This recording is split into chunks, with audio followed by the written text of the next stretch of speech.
2 Rois, chapitre 13. La 23e année de Joas, fils d'Akazia, roi de Juda, Joachaz, fils de Jéhu, régna sur Israël à Samarie. Il régna 17 ans. Il fit ce qui est mal aux yeux de l'Éternel. Il commit les mêmes péchés que Jéroboam, fils de Nebat, qui avait fait pécher Israël, et il ne s'en détourna point. La colère de l'Éternel s'enflamma contre Israël, et il les livra entre les mains de Hazaël, roi de Syrie, et entre les mains de Ben-Hadad, fils de Hazaël, tout le temps que ces rois vécurent. Joachaz implora l'Éternel. L'Éternel l'exauça, car il vit l'oppression sous laquelle le roi de Syrie tenait Israël, et l'Éternel donna un libérateur à Israël. Les enfants d'Israël échappèrent aux mains des Syriens, et ils habitèrent dans leurs tentes comme auparavant. Mais ils ne se détournèrent point des péchés de la maison de Jéroboam, qui avait fait pécher Israël. Ils s'y livrèrent aussi, et même l'idole d'Astarté était debout à Samarie. De tout le peuple de Joachaz, l'Éternel ne lui avait laissé que 50 cavaliers, 10 chars et 10 000 hommes de pied. Car le roi de Syrie les avait fait périr et les avait rendus semblables à la poussière qu'on foule aux pieds. Le reste des actions de Joachaz, tout ce qu'il a fait, et ses exploits, cela n'est-il pas écrit dans le livre des chroniques des rois d'Israël? Joachaz se coucha avec ses pères, et on l'enterra à Samarie. Et Joas, son fils, régna à sa place. La 37e année de Joas, roi de Juda, Joas, fils de Joachaz, régna sur Israël à Samarie. Il régna 16 ans. Il fit ce qui est mal aux yeux de l'Éternel. Il ne se détourna d'aucun des péchés de Jéroboam, fils de Nebat, qui avait fait pécher Israël, et il s'y livra comme lui.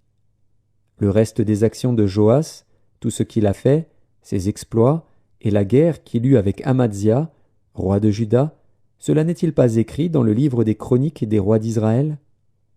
Joas se coucha avec ses pères, et Jéroboam s'assit sur son trône. Joas fut enterré à Samarie avec les rois d'Israël. Élisée était atteint de la maladie dont il mourut. Et Joas, roi d'Israël, descendit vers lui, pleura sur son visage, et dit « Mon père, char d'Israël et sa cavalerie !» Élisée lui dit « Prends un arc et des flèches. » Et il prit un arc et des flèches. Puis Élisée dit au roi d'Israël « Bande l'arc avec ta main. » Et quand il l'eut bandé de sa main, Élisée mit ses mains sur les mains du roi, et il dit « Ouvre la fenêtre à l'Orient. » Et il l'ouvrit. Élisée dit « Tire !» Et il tira. Élisée dit « C'est une flèche de délivrance de la part de l'Éternel, une flèche de délivrance contre les Syriens. Tu battras les Syriens à Aphek jusqu'à leur extermination. » Élisée dit encore « Prends les flèches. » Et il les prit. Élisée dit au roi d'Israël « Frappe contre terre. » Et il frappa 3 fois, et s'arrêta. L'homme de Dieu s'irrita contre lui, et dit « Il fallait frapper 5 ou 6 fois. Alors tu aurais battu les Syriens jusqu'à leur extermination. Maintenant tu les battras 3 fois. » Élisée mourut, et on l'enterra. L'année suivante, des troupes de Moabites pénétrèrent dans le pays. Et comme on enterrait un homme, voici, on aperçut une de ces troupes, et l'on jeta l'homme dans le sépulcre d'Élisée.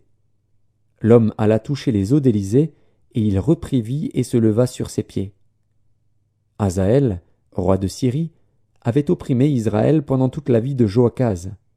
Mais l'Éternel leur fit miséricorde et eut compassion d'eux. Il tourna sa face vers eux à cause de son alliance avec Abraham, Isaac et Jacob. Il ne voulut pas les détruire, et jusqu'à présent il ne les a pas rejetés de sa face. Hazaël, roi de Syrie, mourut, et Ben-Hadad, son fils, régna à sa place. Joas, fils de Joachaz, reprit des mains de Ben-Hadad, fils de Hazaël, les villes enlevées par Hazaël à Joachaz, son père, pendant la guerre.